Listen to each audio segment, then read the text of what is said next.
poin daripada kasih menurut Tuhan di dalam kitabnya Bani Israel, kasih kepada Tuhan itu adalah menuruti segala perintah yang ditunjukkan.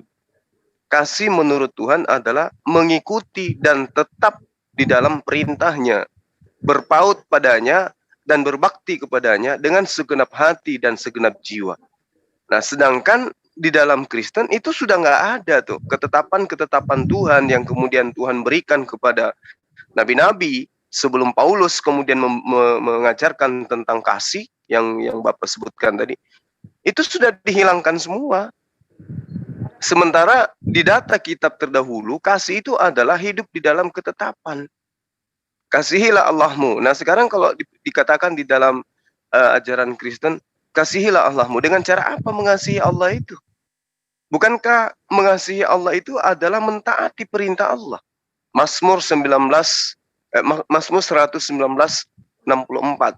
Bumi penuh dengan kasih setiamu ya Tuhan. Ajarkanlah ketetapan-ketetapanmu kepadaku. Jadi yang dimaksud kasih kepada Tuhan itu adalah berbicara mengenai ketaatan terhadap ketetapan Tuhan. Ketaatan kepada Tuhan terhadap apa yang diperintahkan oleh Tuhan. Nah, sekarang Kristen ini perintah Tuhan mana yang kemudian dilakukan oleh Kristen? Sehingga dikatakan mereka kasih kepada Tuhan. Ini yang ingin saya tahu dari Pak Daud sebagai orang yang meninggalkan Islam menuju agama baru Kristen tentang kasih. Yang saya tahu kasih menurut pengajaran kitab terdahulu, ya kitab nabi-nabi Bani Israel itu adalah tetap teguh terhadap perintah yang diwahyukan oleh Tuhan kepada nabi-nabi. Yesaya 54 nomor 10. Sebab biarpun gunung-gunung beranjak dari tempatnya, bukit-bukit bergoyang-goyang, tetapi kasih setiaku tidak akan beranjak daripadamu. Dan perjanjian damaiku tidak akan bergoyang. Ya, firman Tuhan yang mengasihani engkau. Artinya bahwa para nabi terdahulu mengajarkan yang dimaksud kasih itu adalah mentaati perintah-perintah Tuhan. Nah, sementara perintah Tuhannya itu di Kristen sudah nggak ada. Kalau Pak Daud mengatakan kasih itu adalah kasih kepada Allah dan kasih kepada sesama manusia. Nah, itu sudah diajarkan terlebih dahulu, Pak. Jauh sebelum Kristen lahir di Antioquia, ajaran kasih itu sudah diajarkan oleh Tuhan. 3000 ya, tahun sebelum Masehi itu sudah diajarkan itu, Pak. Nah, sekarang terjadi perbedaan yang sangat mencolok. Kasih menurut orang Yahudi adalah mentaati perintah Tuhan, sementara kasih menurut Kristen adalah menghapuskan daripada aturan Tuhan karena sudah dihapuskan di atas tiang salib, lalu kemudian tinggal slogan di mulut saja. Karena sudah tidak ada ketaatan. Apa yang Kristen praktekkan hari ini sebagai ketaatan berdasarkan dengan ketetapan Tuhan di dalam kitabnya Bani Israel. Saya nggak nemukan itu, Pak. Tapi mungkin ini karena keterbatasan pengetahuan saya. Mungkin Pak Daud yang sudah meninggalkan Islam dan sudah menjadi penganut Kristen bisa menjelaskan. Silakan. Oke, terima kasih Pak Ustadz. Iya, tentu Yesus tidak menghilangkan kasih dalam hukum Taurat. Tetapi Yesus menggenapi banyak hal yang belum ada, yang belum tergenapi dalam hukum Taurat. Dalam hukum Taurat, ya, kalau orang membunuh, ya dia dibunuh. Tetapi Yesus mengajarkan lebih dari itu. Jadi janganlah membalas yang jahat dengan yang jahat. Yesus mengatakan, jikalau kamu benci, kamu sudah sama dengan membunuh. Sekalipun itu dalam hukum Taurat, kalau membunuh baru dikatakan itu dia harus dibunuh. Tetapi Yesus mengajarkan, jikalau kamu membenci, kamu sama dengan membunuh. Karena dalam hati orang timbul niat jahat, dan itu dari situlah terjadi pembunuhan, terjadi kebencian dan iri hati itu tidak berasal dari Tuhan. Itu yang diajarkan oleh Yesus. Jadi apa itu kasih? Yesus mengajarkan kasih itu ya, dia berkorban, dia menunjukkan kasih itu seperti apa yang dilakukan Yesus. Dia mengasihi sekalipun orang tidak mengasihi dia. Yesus mengasihi orang sekalipun orang itu tidak mengasihi Yesus. Yesus rela mati untuk orang berdosa, meskipun orang berdosa itu kadang tidak berterima kasih kepada dia. Jadi Allah itu kasih, barang siapa mengasihi, dia tetap ada di dalam Allah. Dan Allah, barang siapa yang mengaku mengenal Allah, tetapi tidak mengasihi orang yang dia sesamanya, dia berdusta, kata Yesus. Jadi di dalam hukum Taurat, kasih, ya Yesus tidak menghilangkan, ya misalnya, Bang Zuma tadi, biarlah gunung-gunung beranjak dan bukit-bukit pun bergoyang, tapi kasih setiamu tak akan beranjak dariku. Jadi kasih itu tidak akan beranjak. Kasih itu tetap. Karena di dalam hukum kasih, bahkan dalam perjanjian lama, ada 3 hal yang akan tinggal. Pengetahuan bisa lenyap, tetapi kasih tinggal tetap. Demikianlah tinggal ketiga hal itu, iman, pengharapan, dan kasih. Yang paling besar diantaranya ialah kasih. Sebab Allah pun kasih. Jadi orang membuktikan dia mengenal Allah dengan cara dia mengasihi sesama. Itulah yang diajarkan oleh Yesus Kristus. Jadi kasih inilah yang membuktikan kita mengenal Allah. Jadi kalau ada orang berpikir dia berkata dia mengenal Allah, dia hamba Allah. Tapi dia membenci sesamanya. Dia berdusta, kata Yesus. Jadi kalau kita mengaku orang beriman, orang percaya, orang yang mengenal Tuhan, yang penuh kasih sayang, yang pengasih dan penyayang, tentu kita akan menunjukkan itu bahwa kita hambanya dia. Dengan cara apa? Jikalau kamu mengaku mengenal Allah, tetapi kamu tidak mengasihi, kamu berbohong, kamu berdusta. Bagaimana kamu mengasihi Allah yang tidak kamu lihat? Sementara kamu membenci orang yang kamu lihat, sesamanya yang kamu lihat, yang adalah ciptaan Tuhan. Jadi Yesus tidak menghilangkan yang memang tidak beranjak, memang tidak ada yang dihilangkan, tetapi digenapi. Apa yang belum ada tergenapi, apa yang belum tergenap di dalam hukum Taurat, di Yesus mengajarkan. Tidak ada hukum Taurat mengatakan orang yang orang yang memandang dengan syahwat itu sama dengan berzina. Yesus mengatakan kamu memandang dengan syahwat kepada wanita, naik syahwatmu itu kamu sudah berzina dalam hati. Jadi kamu ada niat jahat dalam hati, kamu sama dengan orang yang sudah melakukan kejahatan. Jadi itulah yang ditekankan oleh Yesus. Jadi kenapa Yesus dalam hukum kasih,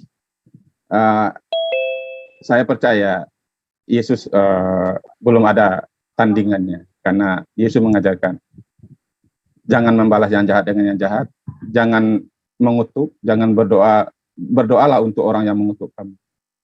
Jadi itulah kesempurnaan kasih yang diajarkan oleh Yesus. Jadi Yesus tidak ada menghilangkan, walaupun Bang Zuma mengatakan tidak dari zaman Nabi juga sudah ada. Ya dari hukum Taurat pun sudah ada.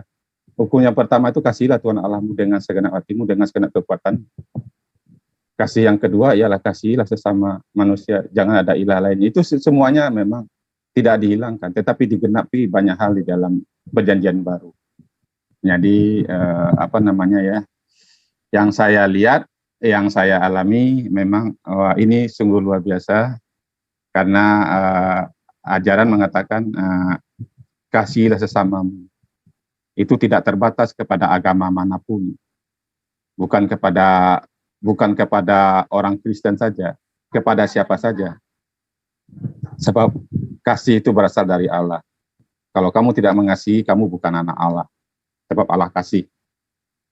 Itulah yang ditekankan. Dan Yesus memberi kemampuan untuk orang Kristen mengasihi, karena Yesus mengirim Roh Kudus untuk memberi orang itu kuasa. Karena buah-buah roh itu ialah kasih, sukacita, damai sejahtera, kesabaran, kebaikan, kelemah lembutan, penguasaan diri. Tidak ada hukum yang menentang hal itu. Itulah yang diajarkan oleh Yesus. Itulah kasih yang dari Tuhan yang diajarkan oleh Yesus Kristus kepada orang Kristen. Jadi saya percaya tidak ada kasih Yang seperti ini saya dapatkan dari ajaran manapun. Itulah sebabnya saya menghormati Yesus sebagai guru, pengajar, dan imam saya. Begitu Pak Ustadz.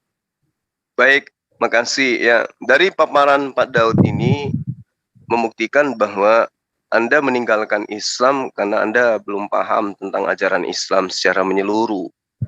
Di dalam pengajaran baginda Rasulullah Muhammad SAW itu menekankan di dalam sabda beliau, sesungguhnya Allah pencipta langit dan bumi menyayangi hamba-hambanya yang penyayang terhadap sesama makhluk.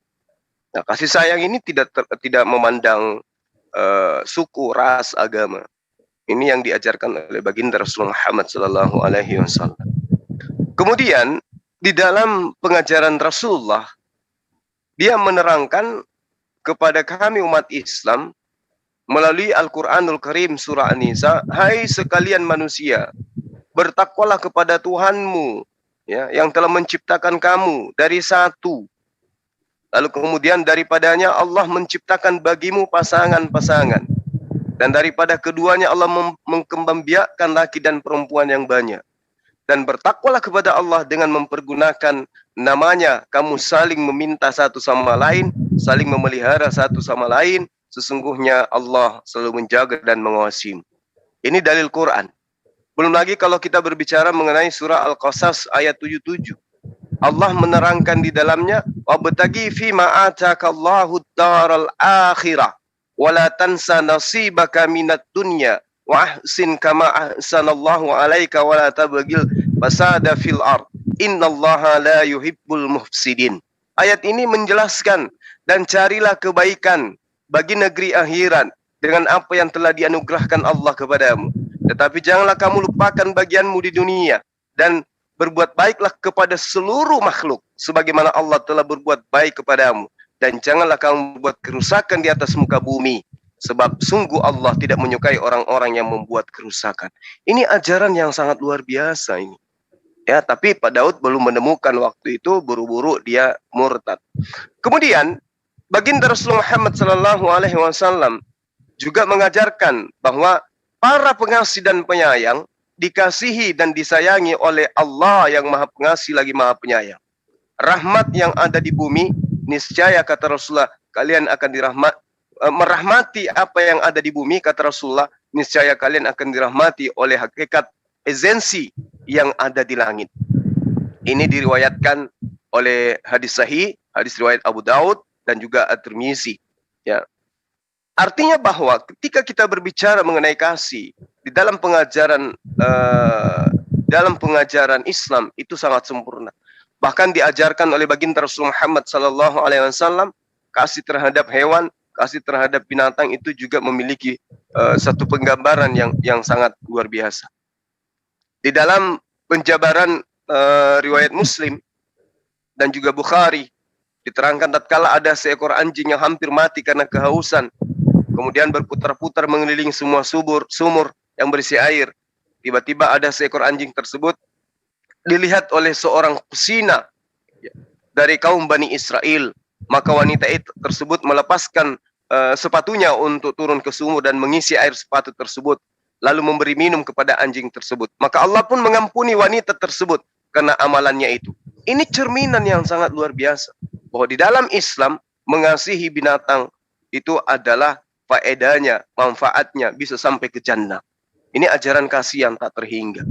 Sehingga ketika kita berbicara mengenai kasih, maka kasih yang paling pokok di sini adalah ketaatan.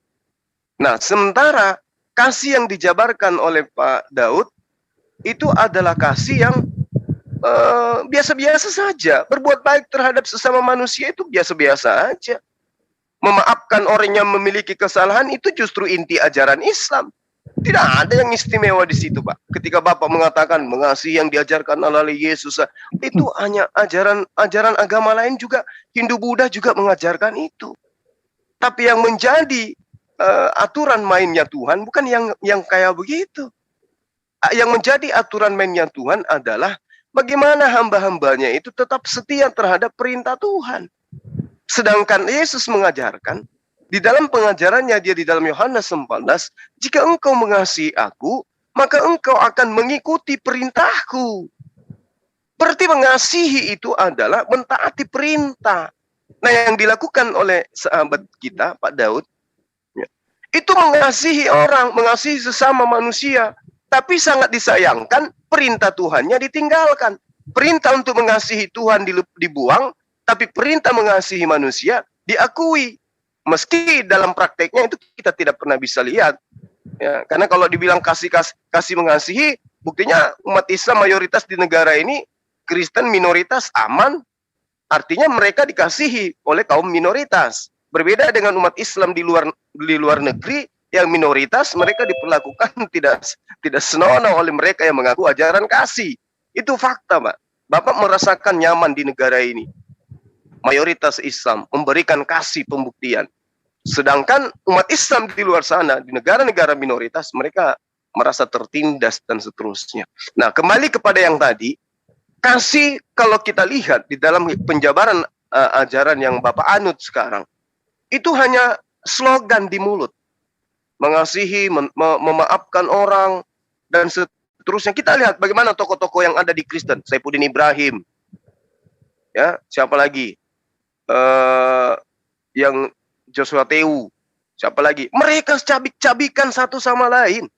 Mana ajaran kasihnya? Belum lagi sang debater yang mengaku sebagai anak Tuhan. Begitu ada polemik di antara mereka, di antara gereja, langsung diangkat di channelnya. Maki-maki satu sama lain. Padahal mereka mengaku sebagai anak Tuhan. Terus kasihnya itu yang mana? Umat Islam tidak pernah kemudian di negara ini hapuskan sekian ayat di Bible. Gak ada itu. Tapi umat Islam tidak pernah menggaungkan kami ajaran kasih. Muncul tokoh, seorang yang sangat dihormati di tengah-tengah orang Kristen, Murtadin juga. Minta dihapuskan 300 ayat di Al-Quran. Mana ajaran kasihnya? Mana prakteknya? Doakan musuhmu. Coba, kalau kami umat Islam, kami tidak pernah punya musuh, Pak. Kami tidak perlu mendoakan musuh, karena kami nggak punya musuh. Yang musuh kami adalah setan. Dan setan tidak perlu kami doakan. Karena memang mereka, setan ini, sudah menjadi tabiat dia. Mereka sudah memproklamirkan diri untuk menjadi penghuni neraka. Jadi kami tidak perlu memusuhi setan. Kami nggak perlu mendoakan musuh. Karena umat Islam itu tidak punya musuh. Nanti umat Islam punya musuh ketika ada yang memusuhi. Nah, alhamdulillah umat Islam tidak pernah merasa ada yang memusuhi. Kecuali ada yang menyerang, ada yang memerangi, ada yang menjajah, baru itu musuh Islam. Tapi kalau hanya teman Kristen yang bertetangga, hidup berdampingan, itu bukan musuh kami itu, Pak. Itu saudara-saudara kami. Mereka itu adalah keluarga kami. Selama mereka tidak kemudian mengganggu kami, mereka adalah keluarga kami, mereka adalah saudara kami. Jadi kami tidak perlu doakan musuhmu. Oh, kami nggak perlu, karena kami nggak ada musuh gitu. Hanya mereka yang memusuhi kami. Kami nggak pernah musuh. Nanti dikatakan musuh kalau kami diperangi. Kalau hanya sekedar beda keyakinan, hanya sekedar beda agama, itu bukan musuh, itu saudara, tapi beda keyakinan. Nah, yang musuh kami itu adalah setan, iblis, yang selalu merusak, yang merongrong agama. Kalau misalnya Bapak memperhatikan kasihilah sesamamu, kasihilah musuhmu, dan berdoalah untuk mereka, itu teori. Sekali lagi saya katakan, itu teori. Tidak ada dalam praktek, dalam kehidupan Kristen itu yang kayak begitu, Pak. Tokoh-tokohnya kita lihat ketika mereka kemudian saling cabik-cabikan hanya gara-gara donatur, hanya gara-gara donasi, hanya gara-gara sumbangan, mereka cabik-cabikan sampai kasus-kasus janda terbawa-bawa. Ajaran kasihnya itu hoax. Jadi sangat disayangkan ketika Bapak meninggalkan kasih yang betul absolut dalam Islam menuju kepada kasih yang menurut saya hambar, kasih yang hanya topeng.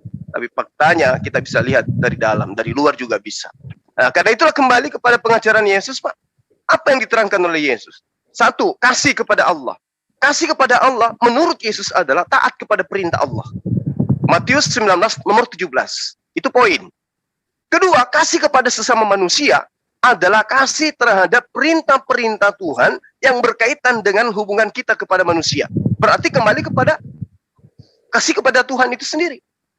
Tuhan mengajarkan kita kemudian untuk mengasihi sesama manusia. Ketika kita mengasihi sesama manusia, berarti kita juga kasih kepada Allah. Ketika kita taat kepada Allah, berarti kita kasih kepada sesama manusia. Nah, kalau yang dikatakan cuma di mulut, kasihilah sesamamu manusia, berdoalah kepada mereka yang menganiaya kamu. Sekali lagi saya katakan, itu teori kecap, itu teori cendol, itu teori cendol. Pada prakteknya, kita lihat sedikit lagi sebelum Bapak tanggapi. Nusantara ini itu tidak pernah dijajah oleh tentara-tentara Islam. Tapi Nusantara ini dijajah oleh tentara-tentara yang notabene-nya mengajarkan ajaran kasih. Kalau dikatakan, oh itu bukan agama, betul, bukan agama. Tetapi bukankah mereka beragama Kristen? Bukankah mereka Katolik?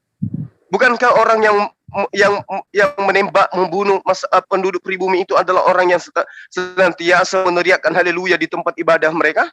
Bukankah mereka itu memiliki Roh Kudus? Bukankah mereka kitabnya kitab Bible? Bukankah tempat ibadah mereka adalah gereja dan mereka ketika menjajah mendirikan gereja? Dan bukankah mereka juga mengaku sebagai anak-anak Allah?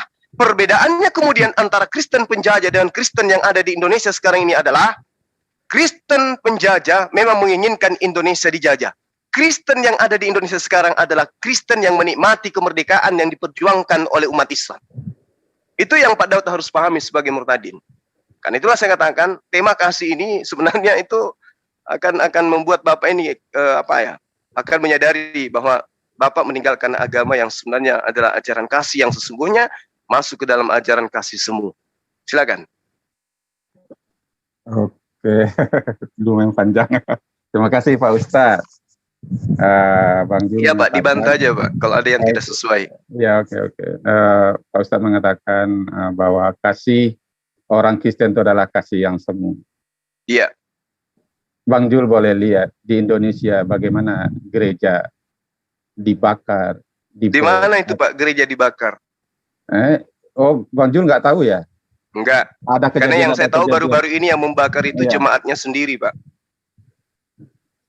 Yang dia teriak-teriak Allah Akbar, gereja di Aceh. Itu di mana? Itu adalah gereja inilah Bang Jul harus bisa melihat Pak tadi bagaimana gereja di Aceh dilarang dibangun. Bagaimana untuk membangun gereja? Kalau dilarang itu Pak, berarti ada syarat yang belum terpenuhi. 2016 Pak, 2016 saya punya kantor Pak di Tolikara Pak. Saya ada kantor di Tolikara. Gantian dulu supaya nanti Bang Jul kalau membantah. Enggak, kalau dibilang gereja dibakar, saya diam saja. Masjid 2016 Bang di Jul Tolikara diam dibakar saja, Pak. biarkan saya menjelaskan. Ambon masih panas di telinga Pak, kasus Ambon. Saya diam saja. Ini bukan diskusi namanya, ini debat kusir jadinya. Ya, kalau Bapak mengambil kasus-kasus begitu, Pak. Pak, 300 tahun yang namanya diskusi membombardir Nusantara ini, Bapak lupa. Bang Jul bicara apa saja, saya diam loh Bang Jul. Jadi giliran saya. Karena yang saya jabarkan itu kebenaran, Pak. Yang Bapak jabarkan ini dusta gitu loh, Pak Daud. Di luar negeri, Bang Jul lihat, di Amerika bagaimana orang Islam diterima di sana. Apakah orang Islam ditindas di sana? Itu karena kasih. Karena di mayoritas orang Amerika itu tidak ditindas kalau di dalam Pak Daud, kalau warga Indonesia, warga Islam masuk ke Amerika itu diamankan. Tapi Islam di Irak, Pak, Islam di Yerusalem, Islam di Afghanistan, siapa pelakunya yang bombardir di sana? Irak hampir rata dengan tanah. Siapa pelakunya, Pak? Ayo, Pak. Biarkan Amerika sekarang banyak mualaf, Pak. Amerika banyak mualaf, Pak. Jelaskan. Udah banyak mualaf. Ya, silakan Pak Daud dilanjut. Dilanjut Pak. Supaya silakan. Kita ada baik, silakan. Seimbang bicaranya. Kalau Bang Jul katakan kalau tapi jangan sebut gereja dibom oleh umat Islam ya, Pak ya. Karena itu hoax. Pokoknya orang yang teriak Allahu Akbar lah, pokoknya Allahu Akbar tadi agama Islam, tak agama apa dia. Nah, jadi oke lah. Bang Jul mengatakan bahwa Kristen itu kasihnya semu. Dan saya meninggalkan Islam karena saya tidak tahu ajaran kasih dalam Islam. Iya, Islam tahu, saya tahu. Sesama Muslim itu bersaudara. Apakah dengan orang kafir Islam bersaudara? Bahkan bergaul, bahkan menjadikan pemimpin orang kafir pun orang Islam nggak mau. Ya, jadi kasih di dalam Kristen itu lebih. Karena kita mengasihi sesama seperti diri kita sendiri. Kita menganggap dia tuh milik umat Tuhan, ciptaan Tuhan. Kita sama-sama milik Tuhan. Jadi kita tidak, asalkan dia benar-benar kompeten ya kita lakukan. Kenapa saya misalnya, saya juga di Islam saya ingin sekali jadi orang saleh, jadi orang yang berbakti, yang tidak memiliki kebencian, yang tidak memiliki iri hati. Tetapi saya berjuang dengan kekuatan sendiri. Saya tidak mampu melakukan seperti yang Tuhan mau. Tetapi di dalam Yesus, Yesus bukan saja memerintahkan kita untuk mengasihi.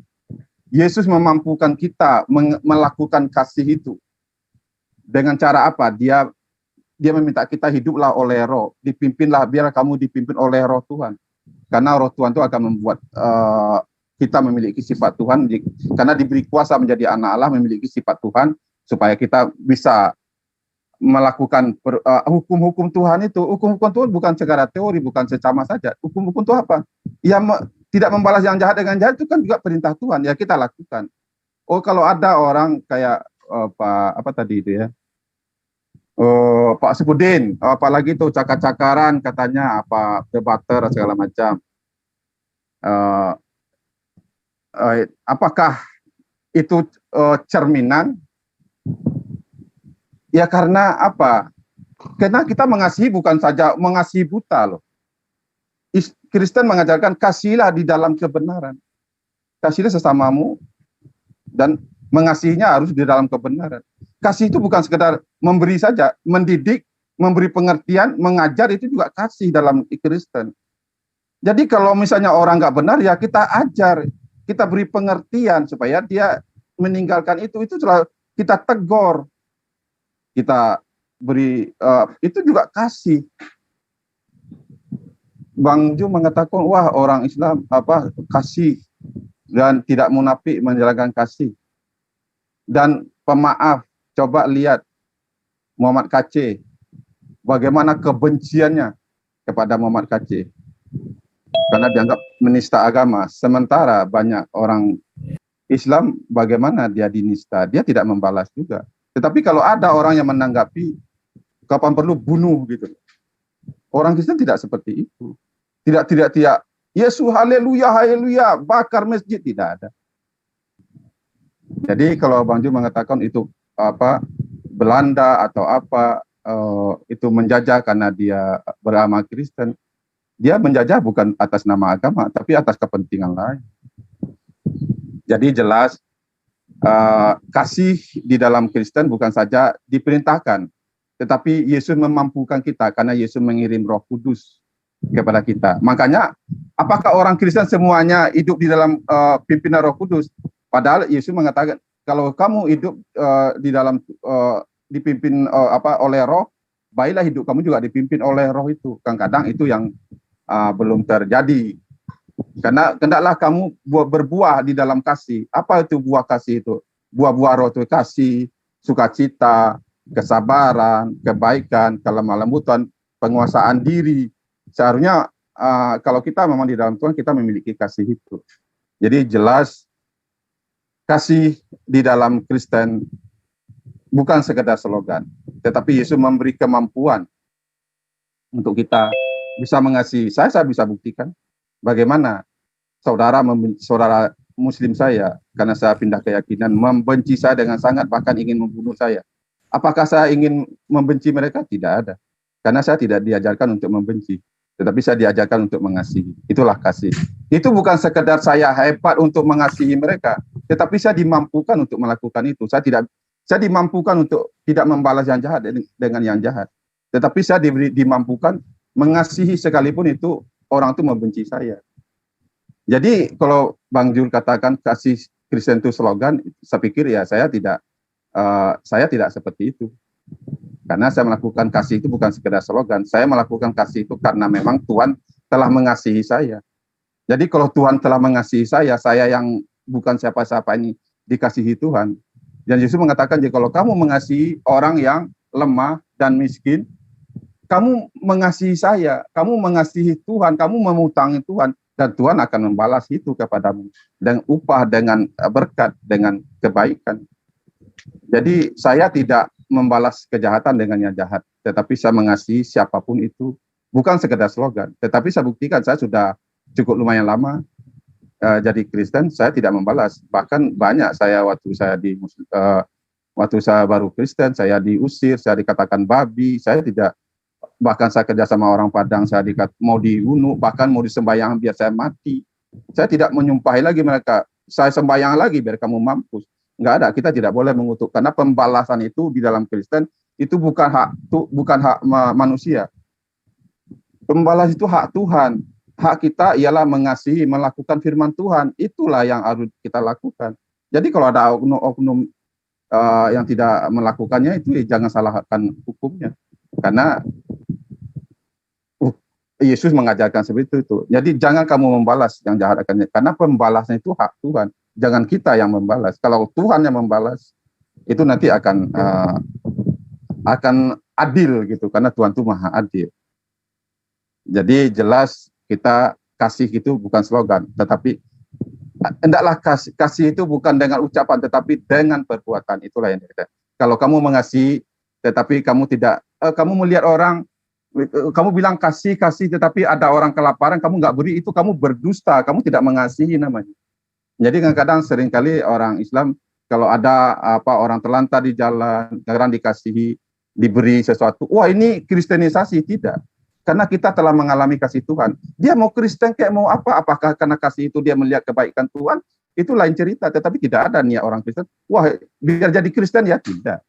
Karena karena itu perintah. Jadi kalau kamu mengasihi, kamu mengatakan kamu mengasihi Tuhan, tetapi kamu tidak mengasihi sesama, kamu berdusta, kamu pembohong. Bagaimana kamu mengasihi Tuhan yang tidak kamu lihat? Tetapi orang yang kamu lihat saja, itu umat Tuhan, ciptaan Tuhan itu loh. Manusia itu ciptaan Tuhan yang paling dikasihi Tuhan. Tetapi kamu biarkan dia terlantar. Bagaimana kamu katakan kamu mengasihi Tuhan?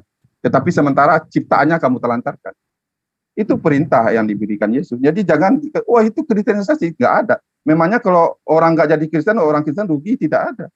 Karena Kristen itu kan, dia menjadi Kristen itu kan panggilan hidup. Iya. Tetapi kita melakukan bahwasanya, hendaklah kamu mengasihi, supaya orang melihat perbuatanmu yang baik dan memuliakan Bapakmu di surga. Hanya itu tujuan orang Kristen.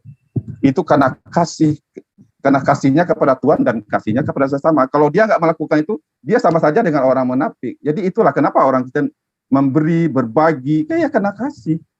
Jadi kalau Bang Jul katakan itu karena lip service atau munafik atau tidak, atau omong doang, tidak. Dan saya melakukan itu.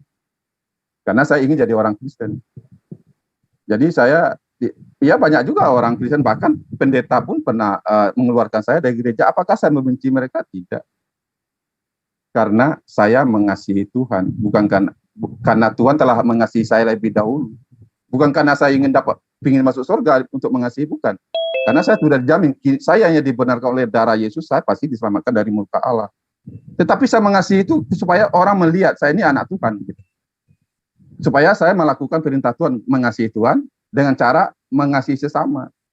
Jadi itulah kasih. Jadi bukan sekedar omong-omong. Kalau hanya saya mengasihi tetapi tidak melakukan, dia sama dengan orang melihat berkaca gitu. Baru saja dilihatnya mukanya, tapi dia lupa ada apa di mukanya gitu. Jadi kasih itu harus dibuktikan dengan perbuatan. Jadi, sebab iman tanpa perbuatan adalah mati dalam Kristen. Jadi kasih tanpa perbuatan itu kosong. Jadi jelas kasih itu bukan sekedar retorika atau slogan. Kasih itu harus melakukannya dengan perbuatan. Itulah kasih. Saya tahu di Islam, hendaklah kamu bertolong-tolongan dalam kebaikan, dalam kasih. Masalahnya hanya di dalam Yesus saya diberi kemampuan melakukan kasih itu. Itulah bedanya saya waktu dulu di Islam, sekarang saya di Kristen, saya mampu melakukan itu karena diberi kekuatan oleh Roh Tuhan. Hanya di dalam Yesus saya bisa memiliki Roh Kudus supaya saya bisa memiliki sifat Kristus. Begitu Pak Ustadz. Iya, baik. Nanti di sesi berikutnya kita bahas Pak mengenai Roh Kudus ini, karena kelihatannya Kristen itu bangga sekali dengan Roh Kudus ini. Nanti kita kuliti itu Pak, apa itu Roh Kudus sebenarnya. Kembali kepada tema, ketika Bapak mengatakan Bapak mengasihi Tuhan, Tuhan yang mana yang Bapak kasihi? Ya, aturan mainnya mengasihi Tuhan itu adalah mentaati perintahnya. Ulangan 11 nomor 1. Haruslah engkau mengasihi Tuhan Allahmu dengan cara melakukan dengan setia kewajibanmu terhadap Dia, dengan senantiasa berpegang pada segala ketetapannya, berpegang kepada segala peraturannya, berpegang kepada segala perintahnya. Sementara perintah, ketetapan, aturan itu sudah nggak ada di Kristen, Pak. Kalau Bapak kemudian mengatakan hukum utama adalah jangan ada ilah lain di hadapanku. Nah, pada saat itu Tuhan tidak mau ada Tuhan baru. Sementara Kristen membentuk Tuhan baru. Ada Tuhan baru selain Hasem, yaitu Yesus. Itu sudah melanggar itu, Pak. Itu aja dulu, sudah melanggar itu. Kemudian, di dalam Yehezkiel 18:9, hidup menurut ketetapanku dan tetap mengikuti peraturanku dengan berlaku setia, itulah orang yang benar, Pak. Jadi tidak mengikuti aturan Tuhan, tidak mengikuti ketetapan Tuhan, itu bukan orang benar. Jadi kalau hari ini Bapak mengatakan kami orang benar, kami orang kasih, saya katakan sekali lagi, itu yang saya katakan hoax, Pak. Itu semu. Karena yang dimaksud kasih kepada Tuhan, menurut ajaran para nabi di dalam kitabnya Bani Israel, adalah mentaati dengan setia ketetapan Tuhan. Itu yang saya maksud, Pak. Itu yang saya maksud hoax. Seperti apapun kemudian penjabaran yang Anda jabarkan tentang Kristen itu kasih, bagi-bagi nasi dos dan seterusnya, silakan aja. Tetapi semua itu semu. Karena yang dimaksud kasih kepada Tuhan adalah mentaati perintah Tuhan. Yehezkiel 18:9. Hidup menurut ketetapanku dan tetap mengikuti peraturanku dengan setia. Itulah orang yang benar. Yesus pun menerangkan itu, Pak. Matius 19:17. Tetap setia melaksanakan perintah Tuhan. Itulah hidup yang kekal. Nah, lalu kemudian, kalau kita melihat di dalam penjabaran yang kemudian Anda katakan ajaran Kristen, Anda anut meninggalkan ajaran Islam kemudian. Karena tadi ada yang bom gereja dengan sebutan Allahu Akbar. Pak, ketika Bapak masih Islam, orang bersin aja sebut Allahu Akbar, Pak. Ya, orang kaget aja sebut Allahu Akbar. Kenapa? Karena umat Islam itu di dalam kehidupannya selalu memuji Allah. Apapun yang dia lakukan selalu memuji Allah. Allahu Akbar, wahai engkau yang maha besar.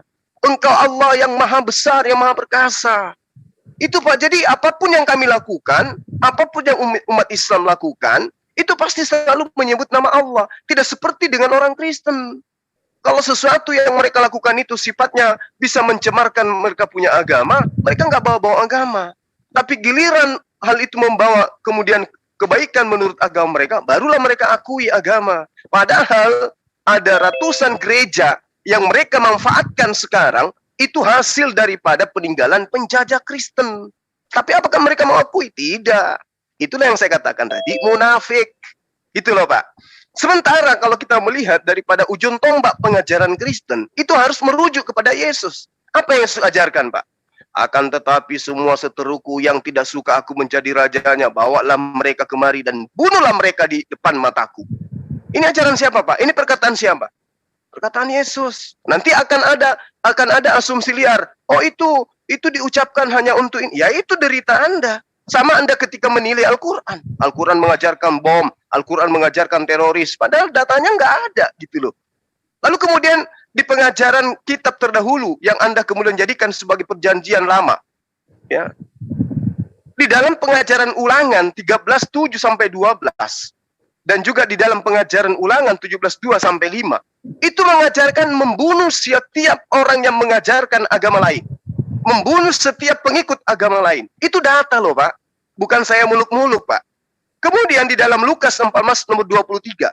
Lalu kata Yesus kepada mereka, pergilah ke semua jalan dan lintasan dan paksalah orang-orang di sana masuk ke rumahku.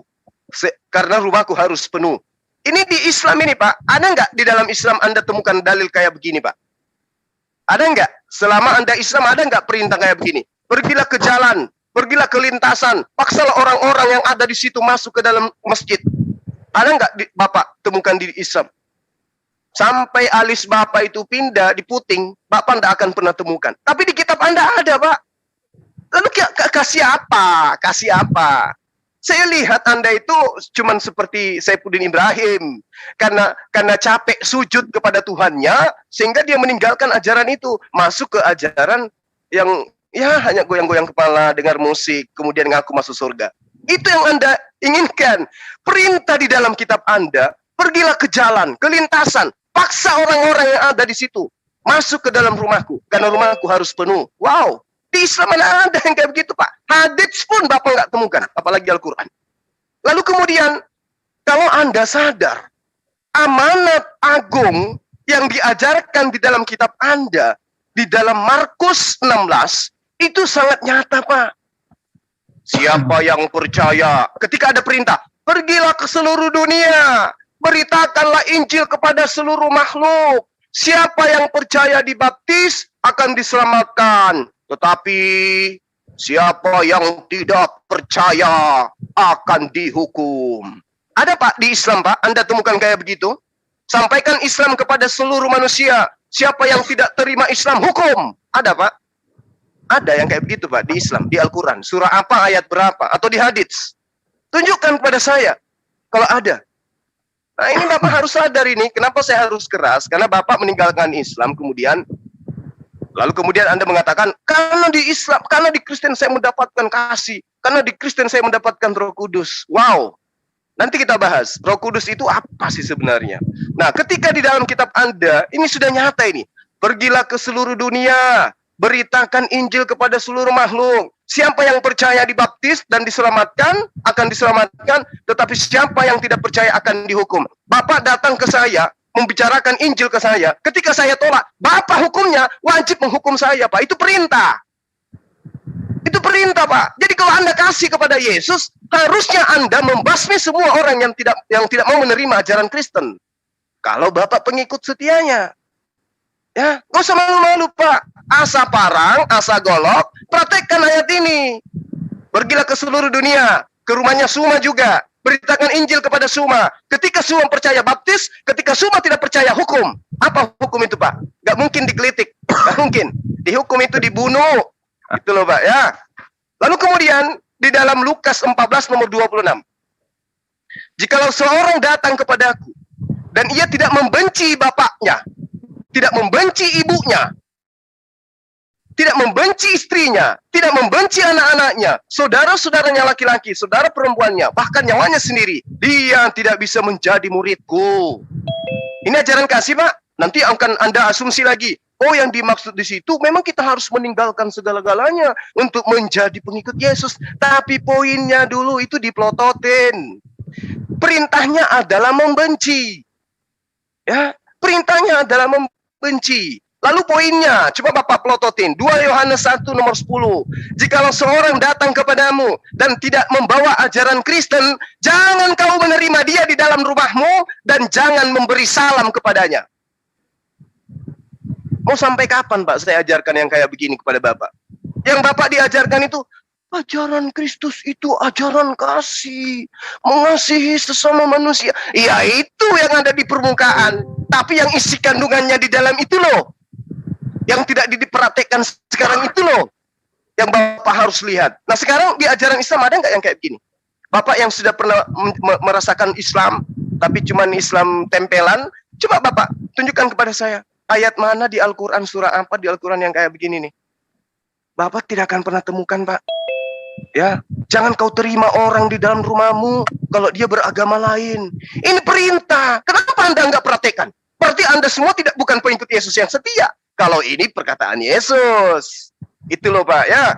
Jadi kalau Bapak ingin membahas tentang Al-Quran, Al-Quran kasih, luar biasa Al-Quran itu.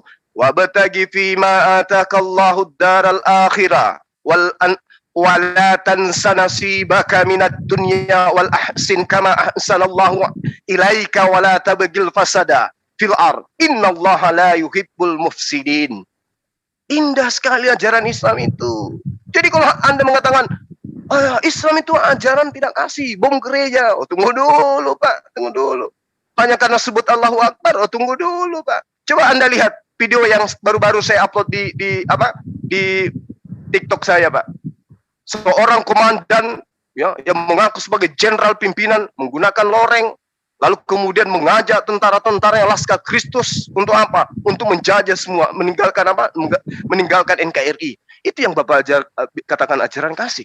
Lalu mereka pidato menggunakan ayat-ayat Bible loh, Pak. Gitu. Untung saja TikTok hapus saya punya konten itu. Mereka malu, karena itu fakta, itu seruan. Itu baru Kristen benar, Pak. Kalau Anda sekarang itu ngaku-ngaku kasih, oh itu karena Anda masih merasakan, masih menganut, mengajarkan ajaran Islam, Pak. Tapi kalau yang aslinya itu yang seperti dipraktekkan mereka yang menjajah ke sini. Itu prakteknya kenapa? Ada dalilnya, Pak. Hukum, perintahnya sampaikan Injil kepada seluruh makhluk, kepada dunia. Siapa yang percaya dibaptis, yang tidak percaya dihukum. Makanya kemarin ketika menjajah, Pak, pribumi yang kemudian menjadi pengikut daripada penjajah itu tidak diapa-apain. Coba wilayah-wilayah yang basisnya sekarang penjajah itu di mana aja, Pak? Pasti pengikutnya nongkrong di situ, Pak. Di mana coba? Di Sulawesi ada, di Sumatera ada, di Kalimantan ada. Itu basis-basisnya mereka. Mereka menjamur di situ karena nggak ngapa-ngapain oleh penjajah. Kenapa? Karena mereka menerima yang mereka bawa. Tapi yang menolak dibunuh, Pak, dihabisin. Kalian tidak mempraktekkan itu mungkin karena satu, kalian masih minoritas. Oke? Kita belum bisa melihat bagaimana kalau kalian yang mayoritas di negara ini. Itu loh, Pak. Sedangkan kalian minoritas, tokoh-tokoh kalian itu meminta Al-Quran dihapuskan 300 ayat.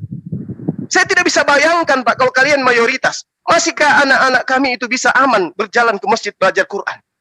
Kami sanksi itu. Kami ragu itu bisa terjadi. Demikian Pak Daud, silakan. Aduh, panjang apa tadi dia? Pak Ustadz mengatakan Pak Daud itu tadi ketika memeluk agama Islam dan Bapak terasa mampu ketika memeluk agama Kristen, penambahannya Bang Juma. Iya, gimana?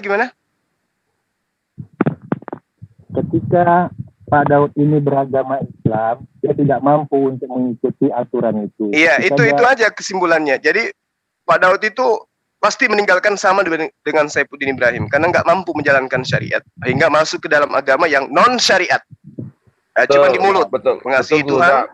Betul, Gurunda. Kalau kami di Minang kelas gini, Gurunda, orang ini dia tidak mau sujud, dia pengen hura-hura, mabuk-mabukan, makanya dia tinggalkan Islam, begitu, Gurunda. Iya, sama dengan Saifuddin Ibrahim, tapi nggak apa-apa, sahabat-sahabat, kita hargai beliau. Silakan Pak Daud ditanggapi paparan saya kalau ada yang keliru, utamanya tentang dalil-dalil yang tadi. Silakan. Ya oke, saya tanggapi dulu tadi tentang kenapa saya Kristen hanya mampu melakukan itu tadi ya. Ya, memang pada itu terlalu panjang. Sebentar saya ingat ulang lagi ya, bahwa di mana ya di Islam saya memang berusaha jadi orang baik, jadi orang saleh, tapi memang tidak ada kemampuan. Bukan karena saya karena di Kristen itu tidak ada syariat, tidak ada hukum, itu nggak benar. Karena di Kristen juga kita diminta setia sampai mati, bukan sekedar hanya hura-hura, ngongkang-ngongkang kaki aja. Bang Juliat, saya bahkan ingin dibunuh oleh keluarga saya, tetap saya tidak tinggalkan Yesus, karena Yesus telah lebih dahulu mati untuk saya. Masa saya hanya untuk kehilangan nyawa saya takut? Tentu tidak. Tetapi kenapa saya ini? Jadi di Kristen itu apakah cuman hura-hura, apa cuman slogan doang? Tentu tidak. Memang di Islam, di Kristen lah saya mendapat kekuatan untuk berubah, mempunyai pikiran. Kalau dikatakan wah Islam itu sangat mengasihi, saya waktu di Islam saya dapat pengajaran malah lebih berdosa bunuh anjing daripada bunuh orang Kristen. Karena Kristen itu musuh Allah. Orang kafir itu musuh Allah. Jadi kalau saya bergaul dengan musuh Allah, berarti saya tidak menghargai Allah. Jadi kalau dikatakan Islam tidak punya musuh, Allah saja punya musuh. Bagaimana Islam mengatakan dia tidak punya musuh? Bahkan Yahudi dimusuhi sampai hari kiamat oleh Allah SWT. Jadi kalau dikatakan Allah tidak punya musuh, musuh Allah itu musuh orang Islam itu dia orang kafir. Jadi jelas ada ayat yang meminta Islam memerangi orang kafir sampai mereka mengaku agama Allah, mengharamkan apa yang diharamkan Allah. Jadi kalau bilang tidak ada, ya mungkin perlu dipelajari lagi itu. Jadi kalau dikatakan saya di Kristen itu hanya sekedar nggak mau susah-susah, nggak mau sujud. Saya bernazar malahan di waktu di Islam. Saya ingin mendapatkan rahmat Allah. Saya ingin mendapatkan petunjuk dari Allah bersama orang-orang yang telah diberi petunjuk oleh Allah. Sekalipun saya harus menderita, sekalipun saya harus mati, saya rela. Asalkan saya tahu kalau saya mati, saya ke surga. Itu saya lakukan waktu di Islam. Bukan karena saya ingin senang-senang. Tetapi saya melakukan apa bagian saya. Allah SWT tidak mampu melakukan apa bagian dia untuk saya. Sehingga ada Tuhan yang di luar Allah SWT yang mampu melakukan itu untuk saya. Dan memampukan saya untuk melakukan hal yang baik. Itulah saya meninggalkan Islam. Karena ada Tuhan yang mampu mengirim Roh Kudus. Yesus mampu menjadikan saya ciptaan baru. Itu Allah yang benar itu bagaimana? Ya saya mengenal Allah yang benar itu justru di dalam Yesus Kristus. Saya tidak mengenal Allah yang benar, Allah yang satu-satunya itu di luar Yesus. Apakah saya menjadikan ada dua Tuhan selain Allah? Tidak. Karena saya percaya Allah yang Jehovah, Allah yang disembah Abraham, Ishak, dan Yakub itu. Allah itulah yang datang dan saya kenal di dalam Yesus Kristus. Jadi saya tidak menjadikan ada dua Tuhan. Tetapi saya mengenal Tuhan yang menjadikan saya ini justru di dalam Yesus Kristus. Saya tidak mengenal Allah yang benar di luar itu. Meskipun saya dulu percaya Tuhan itu satu. Saya percaya Tuhan itu ada. Makanya saya beriman. Beriman kepada surga, beriman kepada hari akhir, beriman kepada kitab, beriman kepada malaikat-malaikat. Karena saya percaya akan ada kehidupan setelah kematian. Makanya saya ingin mengenal Tuhan dan ingin mencari Tuhan, ingin mendapat ridho Tuhan. Masalahnya kasih dan ridho kebenaran Tuhan itu saya temukan dalam Alkitab. Itulah sebabnya saya percaya Alkitab itu firman Tuhan. Bukan karena saya tidak mau susah. Ya kalau susah di dunia ini cuma berapa lama sih? Paling 70 tahun, 80 tahun kita susah. Tapi kalau susah di neraka kan tahu. Saya tahulah. Di Islam bagaimana kalau kita keluar dari agama Islam itu ancamannya neraka jahanam. Tidak akan berbangkit dari neraka. Tetapi kenapa saya berani melangkah? Karena saya tahu janji Tuhan di dalam Alkitab itu iya dan amin. Dan Tuhan yang berjanji itu bukan sekedar Tuhan di angan-angan, Tuhan di angkasa, Tuhan di jauh di sana. Tuhan yang berjanji, Tuhan itu yang bisa menyatakan kasihnya, menyatakan kebenarannya, bahkan rohnya bisa tinggal di dalam saya. Itulah sebabnya saya memilih menjadi pengikut Kristus, makanya saya jadi Kristen, begitu Pak Ustadz. Oke, baik. Di awal tadi Bapak mengatakan syariat Kristen. Saya nggak pernah menemukan ini. Saya ini udah puluhan tahun belajar tentang kekristenan. Saya tidak pernah menemukan ada itu syariat Kristen. Yang mana itu syariat Kristen, Pak? Ibadah Minggu nggak ada syariatnya. Nyembah Yesus nggak ada syariatnya. Makan babi nggak ada syariatnya. Menuhankan Roh Kudus nggak ada syariatnya. Syariat dari mana yang Anda maksud? Syariat piti kanak-kanai mungkin, iya. Syariat akal-akalan mungkin. Tapi kalau dibilang syariat, syariat itu adalah hukum Tuhan yang diajarkan melalui perantaraan para nabi. Ibadah hari Minggu itu mana syariatnya dari Tuhan, Pak? Di mana Anda dapatkan itu ibadah Minggu? Menyembah Yesus itu syariat siapa yang ngajarin?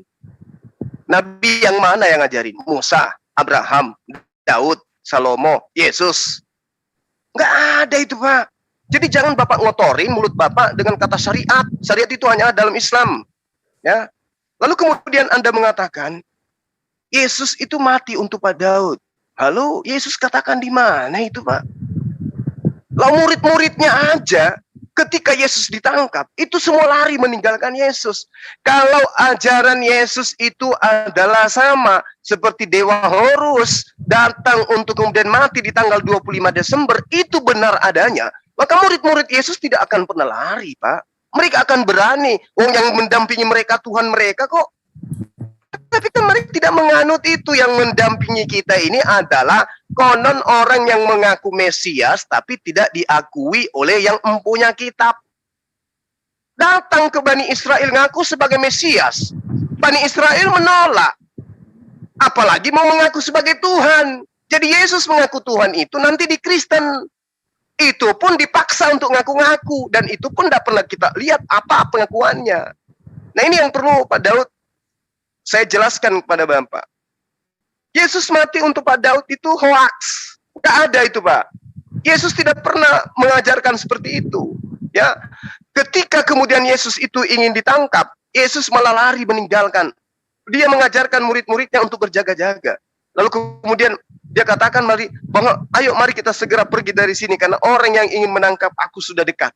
Dia pergi Pak, meninggalkan semua itu. Jadi kalau Anda mengatakan bahwa Yesus itu mati untuk Bapak, ya itu mungkin Bapak terima ajaran dari oknum yang memang nenek moyangnya sudah mengajarkan dewa mereka nusul mati di tanggal 25 Desember. Mungkin maksud Bapak itu. Ya, karena memang Bapak menerima ajaran Kristen itu dari ajaran yang jauh sudah ada sebelum Yesus, itu sudah dianut, Pak. Dewa nuzul dalam rupa manusia, mati di tanggal 25 Desember. Mungkin itu yang Anda maksud. Dan itu bukan Yesus yang datang kepada Bani Israel. Lalu kemudian Anda mengatakan Anda meninggalkan Allah demi Tuhan, ya, demi Tuhan yang benar, kata Anda. Tuhan yang benar yang mana yang Anda maksud? Nabi mana yang mengajarkan ada Tuhan menjadi mayat lalu bangkit menjadi Tuhan? Nabi yang mana itu yang mengajarkan, Pak? Siapa nama nabinya? Kitabnya kitab apa? Selain daripada pengajaran Paulus dan kru. Yesus yang kau salibkan itu telah dijadikan menjadi Tuhan oleh Allah dan menjadi Kristus. Siapa yang menjadikan Yesus yang dibunuh itu menjadi Tuhan? Allah katanya. Menurut pengakuan siapa? Kisah para Rasul. Tulisan siapa? Lukas. Siapa Lukas menurut Yesus? Siapa Lukas menurut Yesus? Siapa Lukas menurut Kristen? Lukas adalah salah satu murid dari 70 murid. Oke. Menurut Yesus, Lukas adalah mingkem. Diam. Nah, ini yang saya katakan, Pak. Kalau kemudian Anda mengatakan janji Tuhan kepada yang mengganti yang menyembah Dia, apa janji Tuhan kepada mereka yang menyembah kepada manusia? Ada, Pak? Apa janji Yesus kepada orang-orang yang menyembah dirinya? Ada, Pak? Nggak ada, Pak. Janji Yesus yang benar itu hidup kekal bagi mereka yang mengimani Tuhannya Yesus adalah satu-satunya Tuhan yang benar. Dan percaya kepada Yesus bahwa Yesus itu adalah utusan Tuhan. Di luar daripada itu, Pak, hoax. Jadi Anda meninggalkan syariat Islam. Karena Anda mengatakan menuju kepada syariat Kristen yang mampu Anda lakukan. Apa sih yang berat di Kristen itu, Pak? Yang berat di Kristen itu apa syariat yang menurut Anda ada syariatnya? Apa yang berat? Cuman sekali seminggu. Itu pun cuman datang nyanyi. Habis itu apa lagi? Nggak ada, Pak, yang berat. Nggak ada. Semua aturan mainnya Tuhan sudah ditinggalkan. Galatia 3. Nomor 13, Galatia 1, Galatia 5, nomor 1. Semua ajaran Paulus itu menghapuskan semua ketetapan Tuhan yang ada di dalam Bani Israel. Kemudian mengajarkan ajaran Tuhan kepada Bani Israel itu adalah kutukan. Nah, ini yang penting ini, Pak Daud. Siapa yang mengajarkan Kristen bahwa ketetapan Tuhan yang datang kepada Bani Israel berupa hukum-hukum, ketetapan dan aturan itu adalah kutukan bagi manusia. Sehingga harus ada Tuhan yang dibunuh di atas salib untuk menembus kutukan-kutukan ini. Siapa yang ngajarin itu, Pak? Adakah Yesus mengajarkan itu? Di awal tadi saya menjelaskan bagaimana kemudian Tuhan di dalam pengajaran Bani Israel bahwa ketetapan Tuhan itu mutlak adanya, tidak akan pernah bisa dirubah. Ketetapan-ketetapanku, ketetapan-ketetapanku. Bahkan Yesus sendiri menerangkan hidup itu adalah tetap dengan setia hidup di dalam ketetapan Tuhan. Nah, sekarang ketetapan Tuhan di Kristen itu apa? Satu, menyembah Yesus. Ketetapan Tuhannya terdapat di mana itu? Ibadah hari Minggu. Ketetapan Tuhannya di mana itu tertulis? Ya, menjadikan Maria anak Tuhan, ibu Tuhan. Itu di mana itu tertulis itu, Pak? Menjadikan Yusuf sebagai ayah tiri Tuhan, itu di mana tertulis? Menjadikan Yakobus sebagai saudara Tuhan, saudara kandung Tuhan, itu di mana, Pak, ketetapan Tuhannya? Menyembah Yesus itu aja dulu. Ketetapan Tuhannya itu di mana?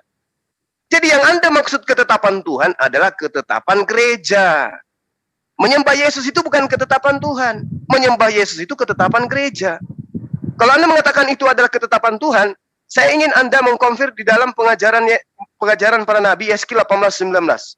Hidup menurut ketetapanku, tetap mengikuti peraturanku, dengan berlaku setia, itulah orang yang benar. Dan ia pasti mendapatkan hidup yang kekal. Demikianlah firman Tuhan. Sekarang saya tanya, ketetapan Tuhan yang Anda maksud menyembah Yesus itu tertulis di mana?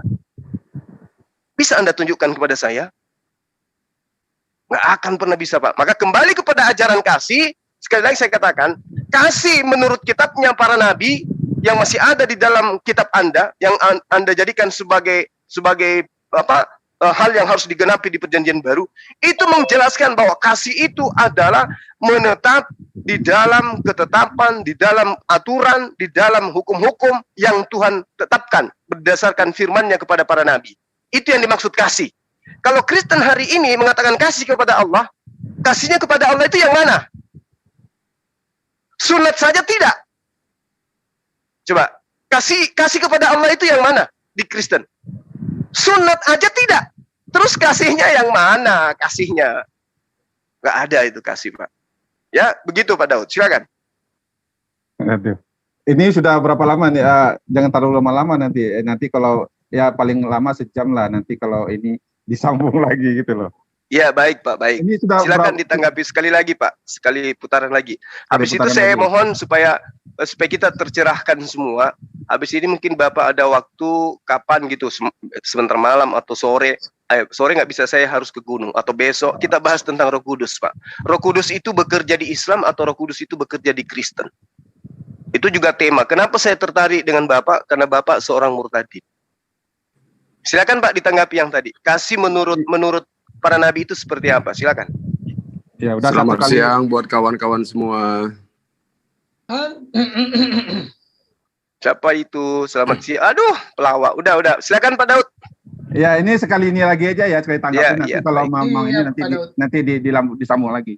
Jangan terlalu panjang, jangan terlalu panjang. Baik Pak Daud. Ya, baik. oke, kita sambung. Ya, apa tuh?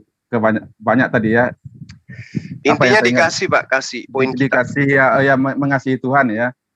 Tentang syariat juga, Bang Jum mengatakan apa itu syariat Kristen ada nggak? Syariat nggak ada. Apakah hari Minggu itu syariat ibadah? Hari Minggu itu syariat Islam, syariat Kristen.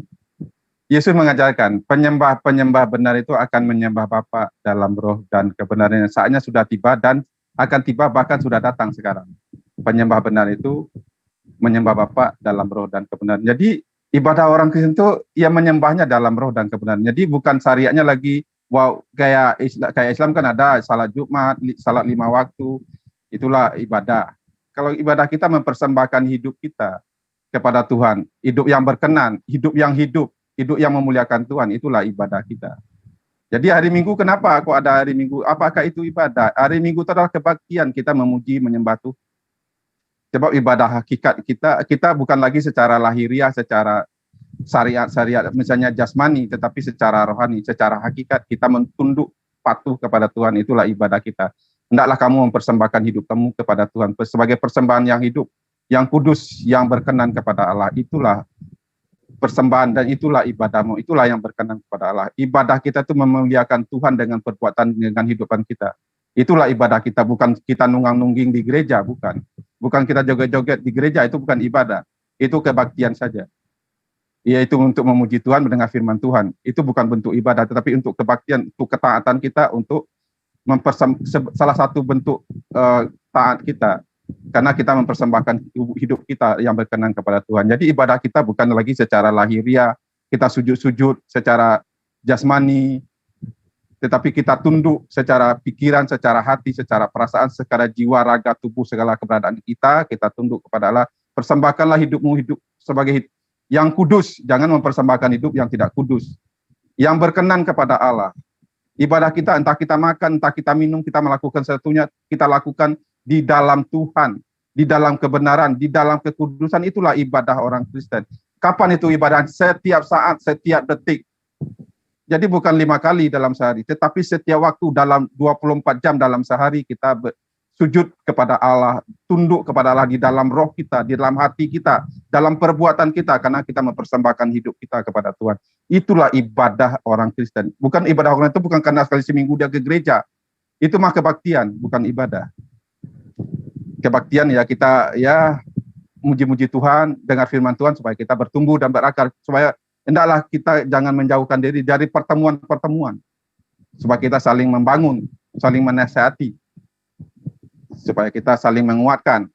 Jadi kita bertemu di gereja itu supaya kita membangun sesama kita, memuji Tuhan, memuliakan Tuhan dengan hidup kita, dengan dengan hati dan perbuatan kita. Jadi itu bukan bentuk ibadah, karena bentuk ibadahnya sesungguhnya persembahkanlah hidup kamu kepada Tuhan. Itulah sebagai persembahan yang hidup yang berkenan kepada Allah. Itu adalah ibadahmu, persembahanmu yang sejati. Jadi Yesus mengatakan penyembah benar bukan lagi ke Yerusalem arah sujudnya, bukan lagi ke gunung Jerapin atau ke gunung mana tuh. Karena Yesus mengatakan, bahwa kami tahu bahwa nanti bahwa kemana orang menyembah. Yesus mengatakan bukan, saatnya akan tiba, dan sudah datang sekarang. Penyembah benar akan menyembah Bapa dalam roh dan kebenaran. Kita menyembah Bapa itu bukan arahnya, bukan tertentu, tetapi kita menyembahnya di dalam roh. Itulah ibadah orang Kristen. Jadi kok sekali seminggu gitu? Itu sekali seminggu hanya kebaktian, tetapi mempersembahkan hidup kita, kita minum, kita hidup, kita melakukan sesuatu, kita lakukan seperti kepada Tuhan, bukan seperti kepada manusia. Itu kerja pun itu ibadah kita, asalkan kita lakukannya di dalam kebenaran seperti untuk Tuhan. Jadi jelas ibadah orang Kristen itu setiap saat di dalam roh dan kebenaran. Nah, jadi jangan terlalu panjang, nanti di saya sebentar lagi juga ada keperluan. Jadi kalau ada waktu nanti kita sambung lagi lah, biar jangan terlalu bosan juga panjang-panjang amat. Oke, terima kasih Pak Ustadz. Ya. Baik, Pak Daud, terima kasih Pak atas paparannya. Ya, kali ini saya sedikit menanggapi yang tadi. Antara kebaktian dan ibadah itu berbeda. Ya, saya katakan bahwa kebaktian itu berasal dari kata bakti. Bakti itu artinya pengabdian, ketundukan terhadap perintah, berbakti. Itu adalah ibadah, Pak. Nah, kemudian kalau Anda mengatakan kami umat Kristen ibadah setiap saat, kami umat Islam juga kalau dikatakan ibadah setiap saat, ini aja saya sedang ibadah, Pak. Inilah saya sedang ibadah ini, wujud cinta kasih saya kepada Bapak. Saya mengajarkan tentang Islam, mengajarkan tentang kasih, itu adalah ibadah. Lalu kemudian ketika Bapak mengatakan Bapak memuliakan Tuhan, apa buktinya Bapak memuliakan? Tuhan yang tadinya mengajarkan aturan-aturan main dihapuskan. Kemudian Anda mengatakan memuliakan dengan menggantikannya dengan sembahan berupa manusia yang Anda embel-embel, kemudian dia adalah inkarnasi Tuhan. Itu Bapak, itu yang Bapak katakan memuliakan. Bapak sedang menghinakan Tuhan, itu namanya, Pak. Kemudian ketika Bapak mengatakan Bapak tunduk patuh kepada Tuhan. Tunduk kepada Tuhan, patuh kepada Tuhan, atau patuh kepada ajaran Bapak-bapak gereja nih. Bapak harus bedakan itu. Menyembah Yesus apa Tuhan yang Anda patuhi? Ada perintahnya? Tidak ada. Ya. Ibadah minggu ada perintah Tuhannya? Tidak ada, Pak. Jadi Bapak bukan patuh kepada Tuhan. Bapak tidak tunduk kepada Tuhan. Bapak sedang tunduk kepada doktrin, dogma Bapak-bapak gereja. Kemudian Bapak mengatakan Bapak itu ibadahnya ibadah kudus. Ya. Yang kudus itu yang mana sih, Pak? Kudus ngerti kudus nggak, Pak? Kudus itu suci. Bagaimana mungkin kemudian Bapak dikatakan kudus kalau tempat ibadahnya itu penuh dengan manusia yang tidak bersuci? Sementara bersuci dalam pandangan agama Yahudi, agama Islam, dan itu ajaran Tuhan, bahkan ajaran Yesus, itu diterangkan bahwa bersuci itu adalah kulub, harus dipotong, Pak. Kalau Bapak baca di dalam Kisah Para Rasul, bagaimana kemudian Paulus ini dikecam oleh orang-orang penganut Torah karena mengajak orang Yunani masuk ke dalam tempat ibadah mereka. Mereka orang Yunani ini dianggap najis, Pak. Kenapa dianggap najis? Karena mereka berkulub. Bahkan dianggap aib. Dianggap sebagai penyakit sampar. Orang-orang yang berkulub itu. Bapak katakan ibadah di tempat yang kudus. Wah, ini harus Bapak pelajari dulu ini. Apa yang dimaksud kudus bagi pengajaran para nabi. Ya. Lalu kemudian Anda mengatakan Bapak itu sujud kepada Allah. Sujud di mana, Bapak? Gereja ada kursi, Pak. Sujudnya di mana? Kalau Bapak di gereja sujud, wah, tak bongkang itu mejanya, Pak, kursinya, Pak. Terbongkar itu kursi. Dan lucu kelihatannya kalau Bapak sedang duduk, kemudian sujud. Robek itu celana, apalagi banyak yang pakai rok mini di gereja. Nggak ada itu, Pak, sujud-sujud kepada Allah. Nggak ada. Yang Bapak maksud mungkin sujud adalah bernyanyi, memuji-muji. Mungkin itu yang Bapak maksud sujud. Karena yang dimaksud sujud, yang dipraktekkan oleh umat Islam. Berdasarkan dengan apa yang diterangkan oleh Allah, melalui perantaraan para nabi. Contoh, sambil dalam kitabnya Bani Israel. 2 Raja-Raja 17 nomor 36. Tetapi Tuhan menuntun kamu dari tanah Mesir dengan kekuatan yang besar dan dengan tangan yang teracung. Kepadanya lah kamu harus berbakti. Kepadanya lah kamu harus sujud menyembah. Jadi kalau yang dikatakan menyembah kepada Allah itu Pak, sujud. Bukan jingkrak, bukan. Apalagi duduk. Nah, itu mah orang ngopi sambil rokok itu bisa kalau ibadah duduk. Itu bukan kayak begitu maksudnya. Yang dimaksud oleh Tuhan adalah sujud menyembah. Belum lagi Yesaya 66 nomor 23. Bahwa seluruh sahabat demi sahabat boleh berganti, bulan boleh berganti, tetapi manusia akan berbondong-bondong datang sujud menyembah kepada aku. Jadi yang mempraktekkan itu cuma Islam, Pak. Bapak mana ada gereja sujud, Pak? Kecuali gereja yang baru-baru ini dibeli sama Islam, lalu dirubah menjadi masjid, baru dikatakan sujud dalam rumah ibadah. Kalau Bapak nggak ada sujud, Pak. Itu yang perlu Bapak pahami. Saya kira begitu, sementara Pak Daud beralih kepada ajaran kasih tadi, berujung kepada tentang sujud. Di dalam ajaran agama Islam, bentuk daripada kasihnya kepada Tuhannya, umat Islam sujud di atas tanah, di atas bumi, untuk menyembah kepada Tuhan, bentuk kasih kepada Tuhan. Lalu kemudian, ketika Bapak mengatakan kasih kepada Tuhan juga, kasihnya yang mana? Lawang aturan mainnya sudah dihapuskan. Anda sekarang sudah menganut ajaran doktrinisasi, di mana Bapak diajarkan untuk menyembah kepada manusia bernama Yesus. Dan sangat-sangat tidak pernah diajarkan oleh Yesus, yang Yesus ajarkan, jangankan kepada pengikutnya, kepada sesama manusia, kepada sama iblis pun, Yesus mengajarkan agar sujud kepada Allah. Kemudian, ketika Bapak mengambil, terakhir, ketika Bapak mengambil Yohanes 4 nomor 23, saatnya akan datang, dan sudah tiba sekarang, bahwa penyembah-penyembah yang benar, menyembah Bapa dalam roh dan kebenaran. Pak Daud, ini pernyataan Yesus bukan kepada Kristen, Pak. Ini pernyataan Yesus kepada murid-muridnya, Bani Israel, yang taat kepada ketetapan, aturan, dan ketetapan Tuhan. Bukan kepada Kristen. Jadi Bapak jangan asal ngambak. Saatnya akan datang dan sudah tiba sekarang. Berarti pada masa Yesus, Pak. Kristen belum ada. Ya, Kristen di Antioquia nanti. Bahwa penyembah-penyembah benar akan menyembah Bapa dalam roh dan kebenaran. Menyembah Bapa itu tidak menyembah kepada Yesus, Pak. Bukan menyembah kepada anak manusia, tapi menyembah kepada Bapa adalah menyembah kepada pencipta langit dan bumi. Dalam roh dan kebenaran, maksudnya roh itu adalah ikhlas. Kebenaran artinya berdasarkan perintah Tuhan. Menyembah kepada Tuhan dalam hari Sabat, itu ada perintahnya. Menyembah kepada Tuhan masuk rumah ibadah, harus membasuh kaki dan tangan, itu tempat ibadah. Menyembah kepada Tuhan sebelum masuk ke tempat ibadah, harus bersih jasmani dan rohani. Itu yang dimaksud roh dan kebenaran. Kalau Bapak mengatakan menyembah Yesus dalam roh dan kebenaran, apa kebenarannya? Di mana itu poinnya kebenaran? Nyembah Yesus kebenarannya di mana aturan mainnya? Nyembah hari Minggu di mana aturan mainnya, Pak? Menyembah dengan duduk di rumah ibadah itu di mana aturan mainnya? Menyembah dengan cara berkumpul dengan orang-orang yang tidak bersunat itu di mana kebenarannya? Jadi menyembah dalam kebenaran itu ada saatnya nanti, kata Yesus, ketika aturan main Tuhan itu sudah dilengkapi, barulah kemudian penyembah-penyembah benar itu ada. Nah, sekarang justru Bapak menghilangkan. Padahal di dalam Yesus mengajarkan dalam Matius 5 nomor 20, jika hidup keberagamaanmu tidak lebih baik, tidak lebih sempurna daripada ajaran agama orang Yahudi, maka engkau tidak akan masuk ke dalam kerajaan surga. Lah, jangankan agama Anda, jangankan sama setara baiknya dengan ajaran Yahudi, menyamai saja tidak, apalagi mau lebih baik. Lalu kemudian di dalam Yohanes 16 nomor 2, Yesus mengatakan gini, akan datang saatnya bahwa setiap orang yang membunuh kamu akan menyangka bahwa ia berbuat bakti kepada Allah. Nah, ini lagi-lagi pengajaran Yesus kepada murid-muridnya. Apakah setelah Yesus terangkat ke langit, murid-muridnya tidak dibunuh? Dibunuh, Pak. Siapa yang bunuh? Pasukan Islam? Tentara Islam? Bukan, Pak. Tentara orang-orang yang pergi nantinya ke Antioquia mengajarkan sebuah konsep agama. Itu yang perlu Bapak pahami. Jadi yang membunuh murid-murid Yesus itu siapa? Pendiri Islam atau pendiri Kristen? Pendiri Islam, pendiri Kristen. Lalu kemudian membunuhnya itu dianggap sesuatu yang baik. Sehingga muncul pernyataan begini. Paulus itu dulunya pembunuh, tapi kemudian bertaubat. Ini yang diterangkan oleh Yesus. Kamu akan menyangka bahwa ia